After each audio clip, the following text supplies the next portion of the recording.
Olá, meus irmãos e minhas irmãs, tudo bem com vocês? Para mim é mais uma satisfação poder revê-los através de mais um estudo da Palavra de Deus. Eu gostaria, antes dessas considerações, de convidá-los para uma palavra de oração. Santo Deus, nos abençoe, Senhor, nos guiando na Tua Palavra, para que possamos não só compreendermos, mas termos clareza em nossas ações e nos nossos relacionamentos para com os nossos semelhantes e principalmente para contigo. Santifica-nos na Tua Palavra, que a Tua Palavra é a verdade. É o que te pedimos, agradecidos, com o perdão de nossos pecados, em nome de Jesus. Amém, Senhor. A lição de hoje, o segredo para a unidade. A lição 4. O verso principal, Efésios capítulo 1, verso 9 e 10. Diz o seguinte: Deus nos revelou o mistério da sua vontade, de acordo com o seu bom propósito que ele estabeleceu em Cristo, isto é, de fazer convergir em Cristo todas as coisas, celestiais ou terrenas, na dispensação da plenitude dos tempos. Muita informação. Seguramente, só nesse texto aqui daria para trabalhar o tema da semana toda. Não é à toa que ele foi escolhido de modo muito feliz para ser o tema central, para ser a coluna dorsal do tema dessa semana, que é o segredo para a unidade. Veja bem, nós podemos aqui de cara destacar 4 pontos interessantes apresentados aqui neste verso.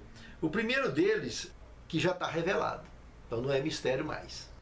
Mistério foi um dia, hoje não é mais. Desde que revelou, não é mais mistério. Graças a Deus.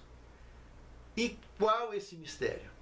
Aí vem então o segundo ponto, que é um propósito estabelecido por Deus. Veja bem, qual o mistério e qual o propósito? Estamos encaixando a peça do quebra-cabeça. Terceiro ponto: convergir em Cristo o universo. Assuntos de cunho celeste, de cunho terrestre, vinculados todos em Cristo. Aí então está agora clara a revelação do mistério e do propósito, deixando uma ideia clara de que Deus quer um povo só, a nível universal, que participem dos assuntos de cunho universal.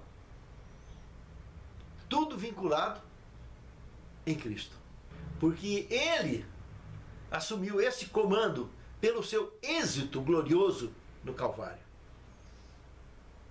E como isso acontecerá? Quarto ponto: na dispensação da plenitude dos tempos. Ou seja, cada coisa a seu tempo, que vem acontecendo paulatinamente na história do grande conflito entre o bem e o mal, que envolve a história, evidentemente, de todo o universo e não só do planeta Terra.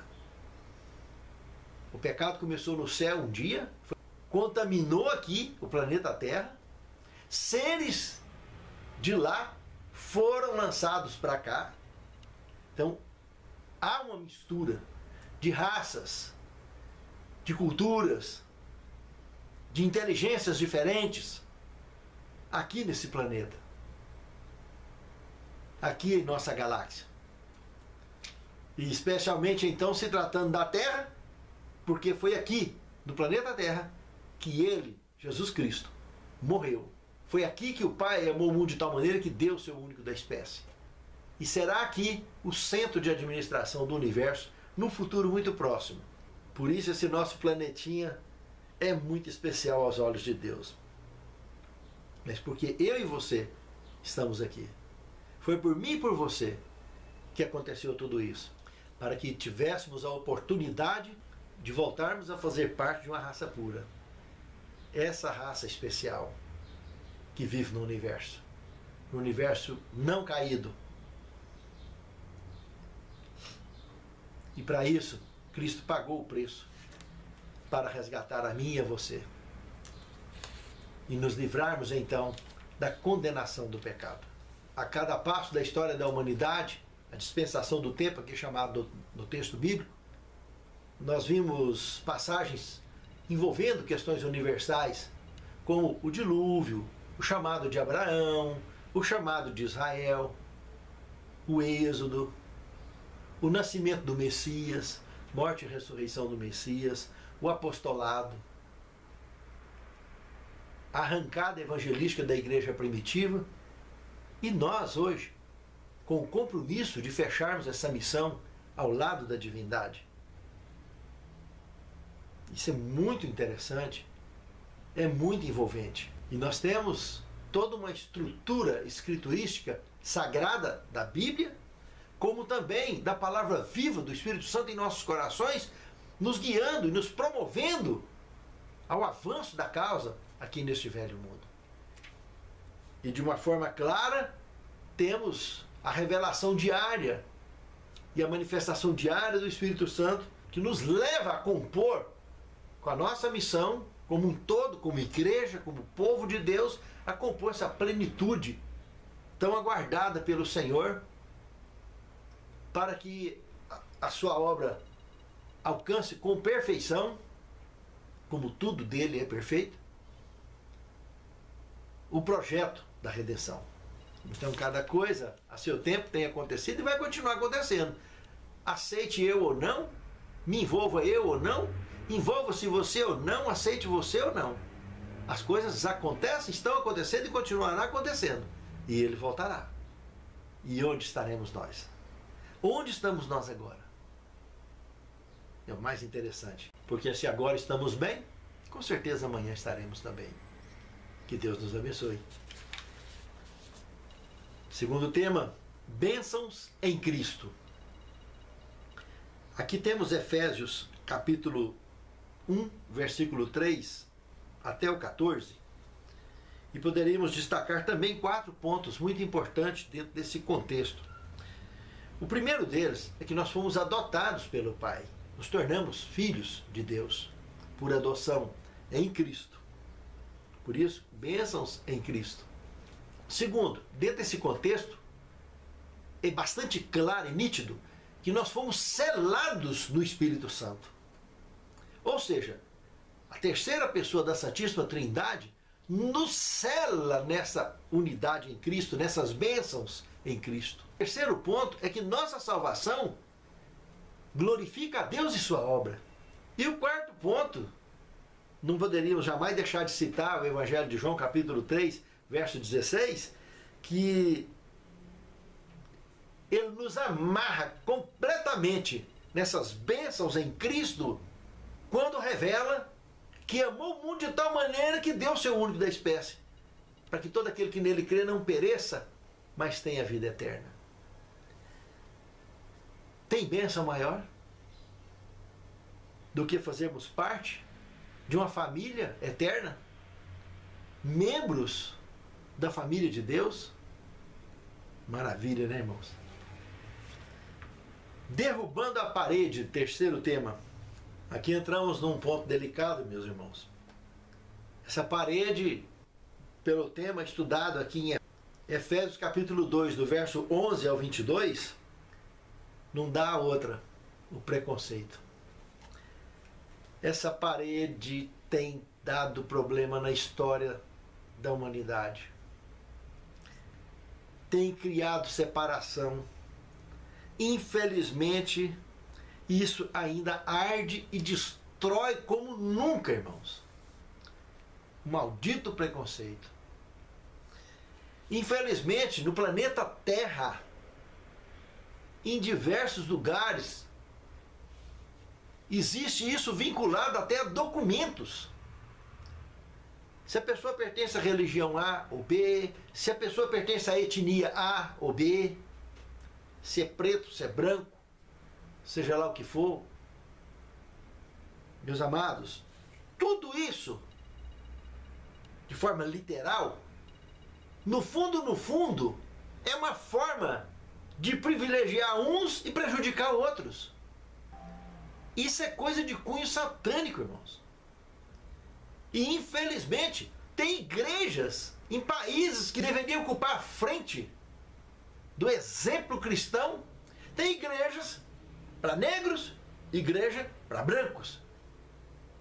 Que absurdo, para que isso? Qual é o sentido disso? Com todo respeito aos milhões e milhões de dólares gastos com templos e com separações, que poderia tudo isso estar focado num só projeto, numa unidade cristã, que é o que a palavra apresenta. E jamais blocos de separação, paredes de separação, via preconceito racial ou religioso, seja lá o que for. Isso é um absurdo. Mas não é para menos. Porque em todas as igrejas, em todas as religiões do mundo, as pessoas, os seres humanos, estão contaminados com essa doença terrível, esse câncer chamado preconceito. As pessoas julgam as outras por elas não pensar igual a elas, por elas não agirem igual a elas. Se pensar diferente, já é julgada precipitadamente. Lá no íntimo, pode até não falar na hora, quando não fala, hein? Porque muitos acabam falando, ofendendo e ferindo. Irmãos, o preconceito, no fundo, ele separa as pessoas, ele isola e executa. Destrói, infelizmente. Esse é o projeto do preconceito. Esse é o projeto dessa parede que nós precisamos derrubar pelo vínculo com o Espírito e o amor de Cristo. Sabe por quê? Porque na realidade, o sangue de Cristo lá no Calvário foi quem já derrubou essa parede. Para ele não existe, a ótica divina, não existe essa parede. Essa parede só existe na nossa ótica. Na ótica daqueles que estão com o coração corrompido pelo pecado ainda. Porque na ótica divina não existe essa parede. E quem continua a promover essa forma de parede, ou seja, acaricia preconceito de qualquer natureza, está regimentado no exército das trevas. Não faz parte do exército de Deus. Infelizmente. Sinto muito em dizer isso. Mas quem tem preconceito, quem acaricia preconceito, é inimigo de Deus. Pode estar parecendo uma dracma perdida dentro da igreja. Está perdido, mas não sabe que está perdido. Mas está perdido. Preconceito é inimizade contra Deus. É um câncer que Deus quer curar de todos nós, que por acaso acaricie esse tipo de doença, de contaminação, que tenha prazer, um masoquismo de sofrer dessa doença tão terrível. Pense nisso, amado irmão. Pense nisso, amado irmão. E busquemos a cura no Senhor antes que seja tarde demais. Para analisarmos Deuteronômio capítulo 10, verso 16, já lá no Pentateuco, olha só, há cerca de 1500 anos antes de Cristo, Moisés, inspirado pelo Espírito Santo, escreveu que a verdadeira circuncisão é no prepúcio do coração. Ou seja, essa é eterna. A circuncisão física, que seria provisória até a chegada do Messias, essa passou. Como todos os rituais do santuário, o véu que dividia o lugar santo do Santíssimo, rasgou de cima e embaixo com o cumprimento da obra do Messias no Calvário. O véu que tinha separação acabou, irmãos. Então agora, sacerdote, povo, pastor e ovelha, está tudo junto. Vinculados no Senhor dos Senhores, no Senhor dos Exércitos. E isso é para ser levado avante e não para continuar travando a obra de Deus. Nós precisamos de ter o nosso coração circuncidado. Isso está ativo, isso não acabou. Isso não caiu. Precisamos de ter o coração circuncidado, porque só assim entenderemos o que é o amor ágape, de cunho divino, revelado em 1 Coríntios capítulo 13. Só assim entenderemos o amor que Deus nos dá e o amor que temos que transmitir ao nosso semelhante. Seremos amados e amaremos de forma idônea e distintiva de alguém que realmente não pertence a esse mundo, como Jesus afirmou isso na sua oração sacerdotal. Pai, não peço que os tires do mundo, mas que os livres do mal, porque eles já não são desse mundo como eu também não sou. Isso é muito importante lembrar disso, irmãos. Mas só o amor, ágape, compreendido e vivido, conseguirá nos levar nessa consciência que essa parede já foi derrubada lá no Calvário, a parede do preconceito. Temos que nos livrar disso a todo custo. E que Deus abençoe a mim e a você, que encontremos poder em Cristo para compreender e viver essa verdade. Quarto tema, unidade em um corpo. O que temos aqui revelado em Efésios, capítulo 4, do verso 1 até o verso 6, aqui nos apresenta 4 frentes na jornada cristã, rumo ao céu. A primeira delas é a dignidade do chamado, que é a mesma da missão. Veja, a mesma dignidade que tem do chamado de Deus para comigo e com você, e para qualquer membro desse planeta, que quer se tornar membro do corpo de Cristo, a mesma dignidade que tem nesse chamado de Deus para conosco, tem na nossa missão diante do mundo. Ser digno. Ser alguém realmente que represente esse chamado diante das pessoas, diante do mundo ao nosso redor. Segundo, amar uns aos outros é indispensável para o êxito da missão. Ou seja, a partir do momento que eu não tenho humildade, eu quero ser mais do que alguém. Eu não tenho paciência com os enjoos que me cercam. E automaticamente ninguém vai ter paciência com os meus também.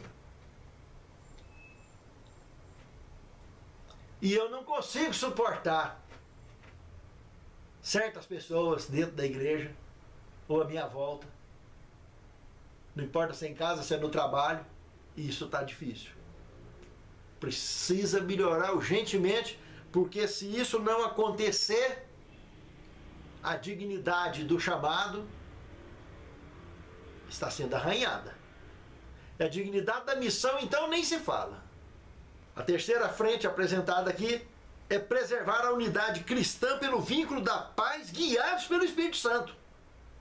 Irmãos, se eu não trabalhar para preservar essa união, se eu não me esforçar para isso, que a parte do meu chamado é um conselho claro que Deus está dando aqui no texto bíblico, para mim e para você, eu tenho que preservar isso. E isso pela unidade, pelo vínculo do Espírito Santo, o vínculo da paz. Mas não é essa paz que o mundo darão. A minha paz vos dou, não vou lá dou como o mundo a dá. Entende, irmãos? É aquela paz vinculada pelo amor. Aquela paz da consciência plena de salvação, de tranquilidade, que isso pode ser respirado e transmitido. Isso é gostoso, irmãos. Transferir essa ideia é muito gostoso. E principalmente influenciar as pessoas a respirarem isso, a falarem isso, a viverem isso. Isso é muito gostoso. E isso verdadeiramente preserva a unidade cristã. E a quarta frente, eu destacaria o verso 5 aqui desse contexto, que é a nossa ligação com Deus, ela é universal. Quando fala que é um só Senhor, uma só fé e um só batismo, meus irmãos, está falando aqui de uma religião universal. Está falando de um vínculo universal, com um ser universal, com o Criador do universo. Raça pura, que é o que Deus criou, é um vínculo total. E ele está convidando seres da raça eleita, que ainda são mortais, a fazer parte disso. Mas raça eleita, hein? Gente convertido, que entendeu a obra do Espírito, que tem consciência da dignidade do chamado e da missão. Aí sim, mesmo como mortais, sujeitos a quedas e ao perdão de Deus o tempo todo, vinculados à graça dele o tempo todo, nós temos esse privilégio, essa honra de, como mortais, sermos considerados membros da família de Deus. Essa é a quarta frente apresentada aqui na unidade de um corpo. O quinto tema, líderes da igreja e unidade. Aqui temos Efésios capítulo 4. Aqui nós podemos destacar 3 pontos básicos. Olhando para Efésios capítulo 4, verso 7 e Efésios capítulo 4, verso 11. O primeiro deles é que a graça de Deus, ela é genérica. Contudo, a missão é distinta. A graça está aí para salvar todos. Igual a chuva, cai para todo mundo. Agora, a missão de cada um é diferente, é distinta. Não importa como eu atuarei. Eu posso atuar como pregador, alguém vai atuar como professor, alguém vai atuar como profeta, alguém vai atuar como alguém que cura, e assim sucessivamente. Uns com vários dons, outros com menos, mas todos serão envolvidos de forma distinta nessa composição maravilhosa da obra de Deus, na missão de completar a pregação do Evangelho e Jesus poder finalmente passar a régua nessa história do grande conflito de uma vez por todas. O segundo ponto destacado aqui dentro desse contexto é que, com a distinção da missão, é indispensável o aprimoramento das nossas habilidades. Ou seja, enferrujar jamais. Não importa quais são os meus dons ou talentos. O que importa é que não pode enferrujar e eu tenho que aprimorar. E para aprimorar eu tenho que abrir a mente. Eu tenho que aceitar a palavra, não posso ter medo da verdade. Eu tenho que olhar para a palavra como uma fonte, a única fonte regra do cristianismo. E aí a palavra viva do Espírito Santo vai falar em mim abertamente. E eu vou poder ser usado como um vaso escolhido nas mãos do Senhor para fazer a obra que Ele tem me confiado, para cumprir com a missão que Ele tem me confiado. Terceiro ponto aqui, dentro desse contexto, é que ninguém é independente de Deus. Todos nós dependemos dele. A nossa missão não é independente do contexto missionário da igreja. Ninguém aqui é lobo solitário. Todo mundo aqui, todo mundo compõe a plenitude da obra de Deus. É muito importante o que eu faço, que vai somar onde outras ações aconteceram, outras missões aconteceram. A minha missão, a sua missão, são brilhos distintos que compõem esse baú, esse tesouro da salvação, da graça de Deus. Todos nós dependemos o tempo todo da divindade para obtermos êxito individual ou coletivo na causa do Senhor. Pense nisso, amado irmão. Pense nisso, amado irmão. É por isso que liderança não foi feita de forma alguma para que as pessoas se exaltem diante de outras. A liderança é para servir. Jesus lavou os pés dos apóstolos mostrando o exemplo. O nível de liderança dele é incontestável. Nós estamos falando do Rei dos Reis, Senhor dos Senhores, que se ajoelhou aos pés dos seus apóstolos, inclusive de Judas, e lavou os pés tentando salvá-lo. Esse é o verdadeiro líder. Esse é o verdadeiro exemplo. Esse é o grande e único exemplo deixado para mim e para você como espelho para ser seguido. Fiquem atentos. Relacionamentos humanos em Cristo. Sexto tema. Analisando agora Efésios capítulo 5, versículo 15, até o capítulo 6, o verso 9, nós poderíamos tirar aqui 3 pontos básicos que fortalecem muito o enriquecimento desse tema. O primeiro deles é que todo e qualquer relacionamento só tem sentido se estiver vinculado ao amor de Deus, ou amor ágape, aquele de 1 Coríntios capítulo 13. Essa é a base da compreensão desse tema. O segundo ponto destacado aqui é que nós devemos estar cheios do Espírito Santo para obter o devido êxito na missão. E o que é estar cheio do Espírito Santo? Se eu estiver cheio, eu derramo, eu apresento. Lembra de Jesus falando com a mulher samaritana lá no poço de Jacó? Que quem tomar dessa água vai se tornar no seu peito a fonte a jorrar para a vida eterna? É o Espírito Santo derramando. Está saindo. Ele entra e derrama. Pela nossa respiração, pelo nosso olhar, pelas nossas palavras, pelo nosso exemplo, nosso testemunho. Mas para poder eu estar nesse ponto, eu tenho que conhecer o que é a obra do Espírito, que é convencer o mundo do pecado, da justiça e do juízo. Para isso eu entendo que viver o batismo da água é importante quando eu vivo o batismo do Espírito, que é a conversão, que é compreender essa missão do Espírito e viver ela e transmitir ela, que isso envolve missão, evangelismo. Aí sim, eu vou entender o que João Batista falou sobre o Messias, que eu em verdade vos batizo na água, mas aquele que vem após mim é mais poderoso do que eu. Ele vos batizará no Espírito Santo e com fogo. E o próprio Jesus, lá em Lucas capítulo 12, verso 49 e 50, ele fala que ele mesmo, ele ardia de vontade de ver com que esse batismo acontecesse logo para incendiar a terra, toda a terra.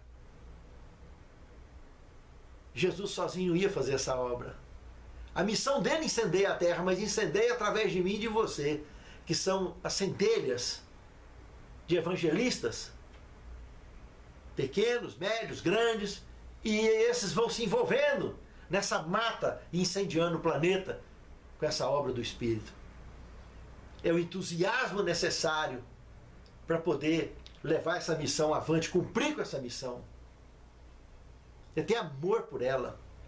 Não importa onde estamos, como estamos, o que importa é que a prioridade na nossa vida é a obra de Deus. Amar a Deus acima de tudo e o próximo como a si mesmo. Procurar em primeiro lugar o reino de Deus e o resto será acrescentado. Porque o resto é resto, irmãos. Pense nisso, amado irmão. Pense nisso, amado irmão. E o terceiro e último ponto apresentado aqui sobre relacionamentos humanos em Cristo, dentro desse texto de Efésios que eu citei, meus irmãos, relacionamentos e unidade, todos espelham o que nós vivemos dentro de casa, o que nós vivemos no trabalho, o que nós vivemos lá fora e o que vivemos dentro da igreja. Existe uma harmonia nisso tudo. Porque como que eu quero manifestar uma conduta dentro da igreja se dentro da minha casa eu vivo outra conduta? Como que eu quero manifestar uma conduta lá fora no mundo se dentro da minha casa ou lá dentro da igreja eu vivo outra conduta? Precisa de ter unanimidade de comportamento para que o relacionamento seja sincero, correto e alcance êxito na influência de convidar outros aos pés de Cristo. Do contrário, estará desequilibrado, estará arranhado e não tem como compor a missão. O motor de um carro, se tiver arranhado lá por dentro, não adianta, ele vai rajar o motor. Se tiver peça solta, vai dar problema, vai rajar o motor.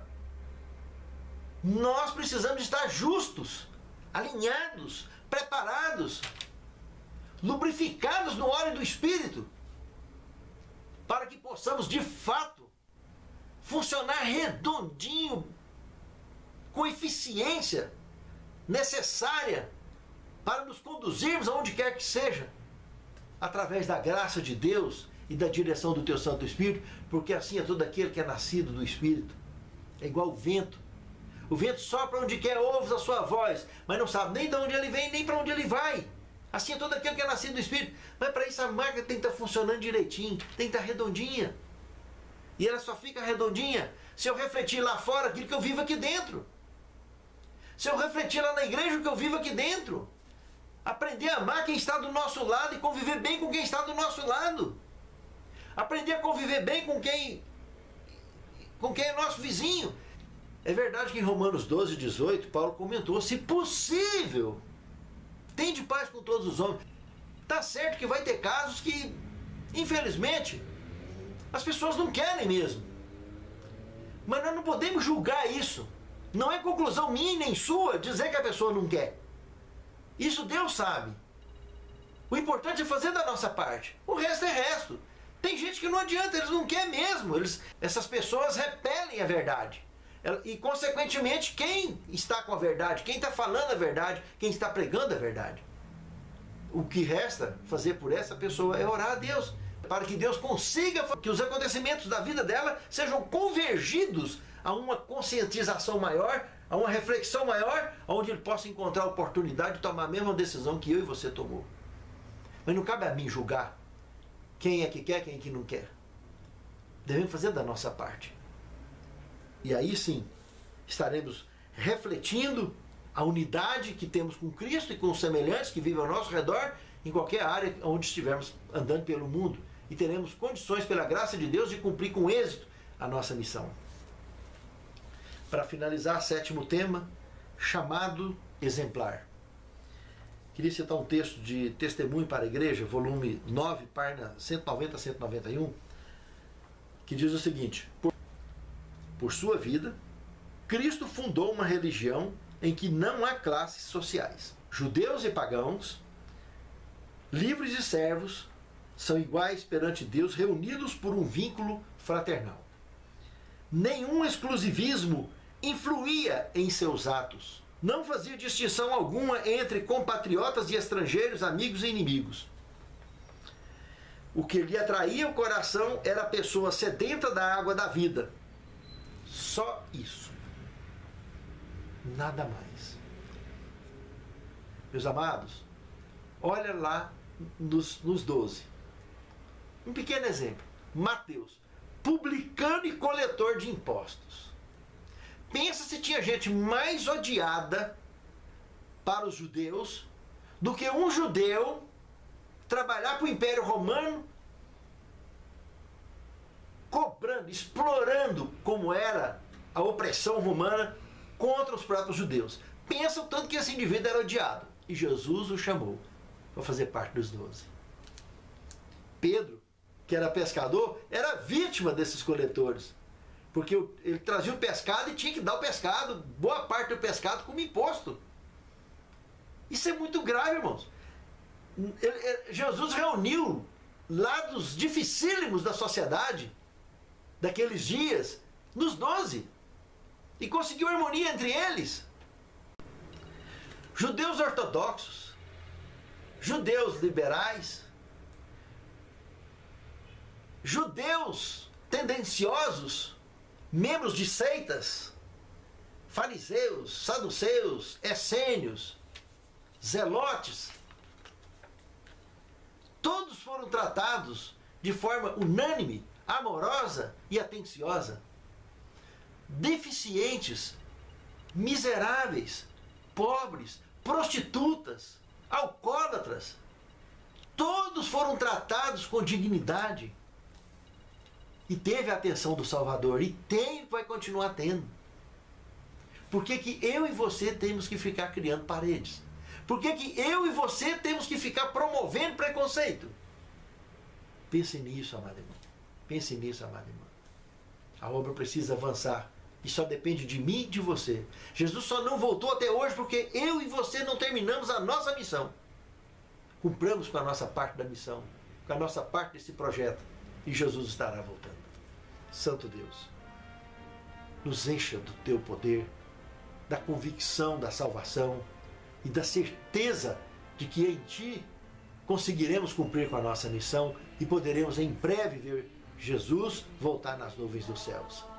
Senhor Deus, que o Espírito Santo nos encha do teu amor e da certeza do êxito da nossa missão em Cristo Jesus. É o que te suplicamos com perdão de nossos pecados, em nome de Jesus. Amém.